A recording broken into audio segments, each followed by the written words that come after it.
ৰং চেনেলত সম্প্ৰচাৰিত হৈ থকা পতিতৰা ধাৰাবাহিকখনৰ আজিৰ খণ্ডটোত অনুৰ দেউতাকে পমৰ মাকৰ আগত মই ইয়াত থাকিবৰ কাৰণে ৰখা নাই। মই যোৱাৰ আগতে দুটামান কথা পাতি যাব বিচাৰিছো বুলি জোনালীলৈকে মাতি থাকিব। আৰু তেতিয়া পমৰ মাকে আপুনি বাইদেউক ইমানবাৰ মাতিলে কিন্তু বাইদেৱে নেমাতিলে।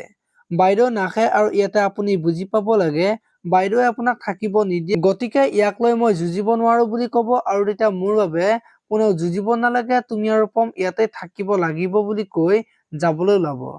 আৰু তেতিয়া অনুৰ মাকে পিছফালৰ পৰা আপুনি আমাক এৰি থৈ ক'ত যাব ওলাইছে, এইখন ঘৰ আপোনাৰ, গতিকে এইখন ঘৰত কোন থাকিব আপুনি চিলেক্ট কৰিব বুলি কোৱা দেখিবলৈ পাব। আনফালে ৰত্নই আজি বেদৰ ওচৰত যাব আৰু অনুৰ দেউতাক ঘৰলৈ আহিছে বুলি কব।